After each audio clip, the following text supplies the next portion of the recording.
Welcome back. Let's set up React Router on the front end. This is going to allow us to split up this single page web app into multiple pages.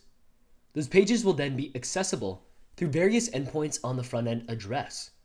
And these endpoints are going to be called routes. Now, first, we need to install the React Router DOM module on the command line in order to set up these routes that will access the various functionality and UI. Alright, so on the command line, as of this tutorial, React Router-DOM is at version 4.3.1. So add the save flag to save this as a dependency as well. And overall, the module is React-Router-DOM. Cool. We're also going to need to install a module called History. The History module will help us keep track of where the user has navigated to according to the various pages and routes that they've accessed. So let's install the History module at version 4.7.2. And this is also going to give us a way to programmatically send the user to various pages in the app through our own code. So History at version 4.7.2. Once you have that installed, head back to the project in your code editor. And in the client directory, let's make a new history.js file right within the source directory. To begin, we're going to import the create browser history method from the history module. So that method is called create browser history. And then this is the default export of a subfolder of history, also named create browser history. So this one is the main export create browser history from the history/create browser history module. Now there are multiple types of history objects in the module. This one, as the name implies, is optimized to track the user's navigation in the browser environment. Overall, this method creates a history object. So let's call create browser history. And we're going to make it so that any file importing the history object from this file is going to share one overall instance of the history object. So by default, we're going to export the result of this create browser history call. All right, cool. With that in place, we can now set up React Router within the main index.js file. So head to the local index.js file. And first up, we're going to import a few new components from the React Router DOM module. Let's import the router component, the switch component, and the route component from React-Router-DOM. The router component is the overall parent component for all the React Router behavior in the application. The switch component is the direct child of the router component, and it collects various routes in the application held by the route component. And this route component is going to allow us to match endpoints on the front end with specific components that we've built. So let's refactor the main setup to be based on React Router. Instead of rendering this app component, we're going to render the router component. And this will have a pair of router component tags. Now this router component needs a history object in order to keep track of the user's browsing throughout the application, so that way we can press back buttons, etc.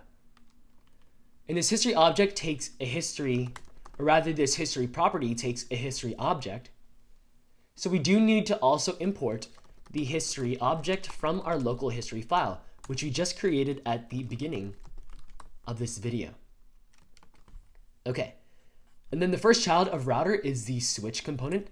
So right within, let's add a pair of switch tags. Cool. And this allows us to list different routes one by one through various route components. So first up, let's have a route for the app component. And to specify that we want this route to load up the app component, we have a component property that takes in the component as its value. We also need to specify the path on the application that we want this to be accessed at, and that is going to be the root/endpoint, which is what we've been using to access the application so far. Now let's do the same for the blocks page. Let's have a route within here. These are self-enclosing tags, by the way, so we don't need to have a pair of tags. We can have one tag with a slash and then arrow sign right away. The path for this guy is going to be blocks, and the component for this is going to be our blocks component.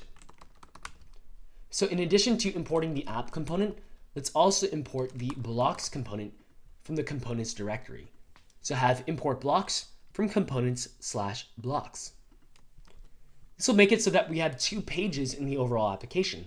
One is the main app, and then one is the blocks component itself. So once you have this change, head back to component/app.js. Now we no longer need this blocks section. So let's go ahead and remove the relevant JSX, as well as the import blocks from blocks line. Cool. So let's try this out in the overall application.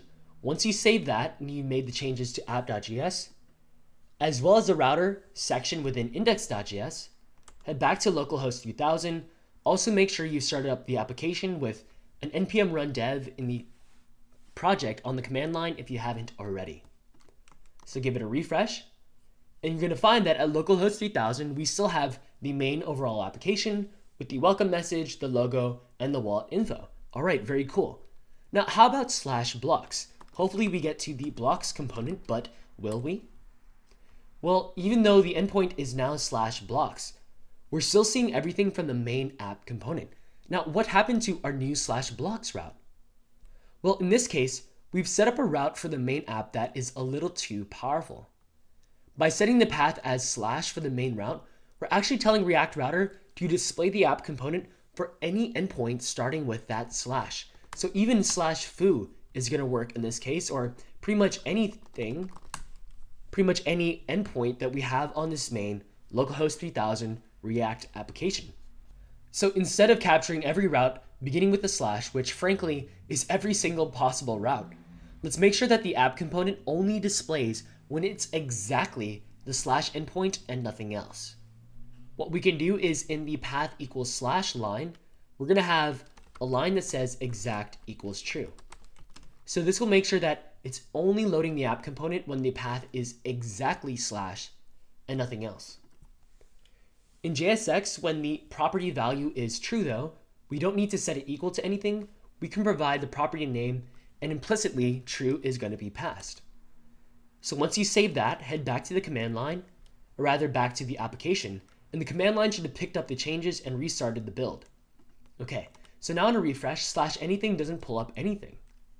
But if we go to localhost 3000, we find the main app. And the cool thing is now we have our blocks endpoint, and that should pull up all the blocks data that we have from the backend. All right, very nice. Now, one weird thing about this is that once we're at the blocks endpoint, there's no way to return back home. It would be nice to have a button that could take us back there. Our only choice is to actually visit the localhost 3000 URL automatically. Same thing within here, we don't have a way to navigate to the blocks. So what we can do is in the main app.js file, we can import the link component from the React Router DOM module.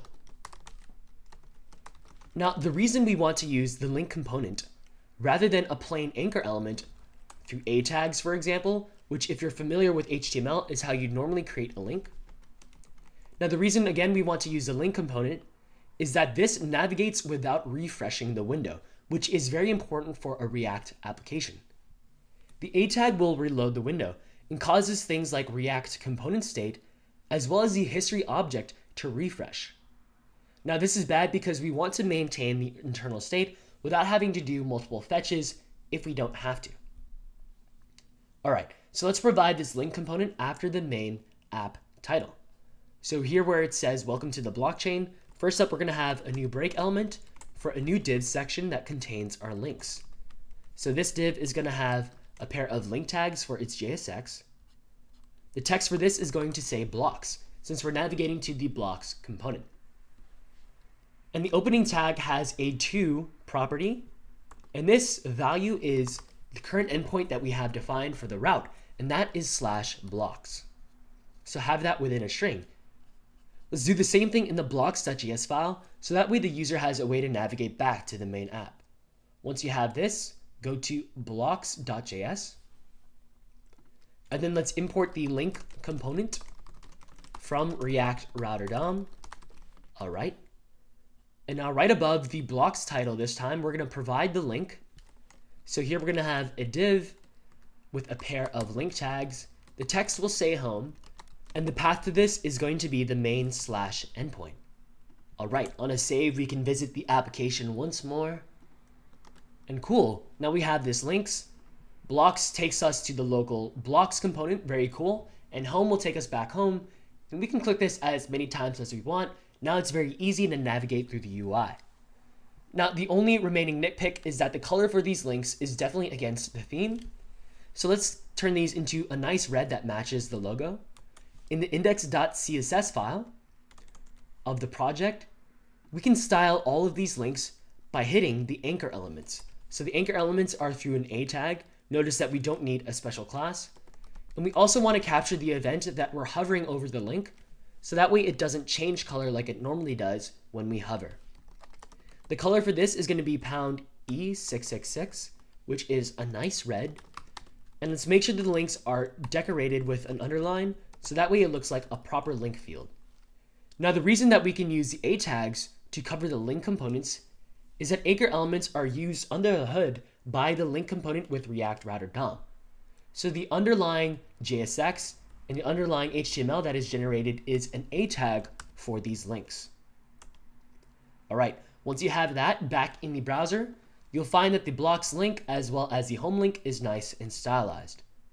One thing you might want to do is inspect the blocks, and you'll find that indeed the generated HTML in the document is indeed an A tag, which is why the A styling was used.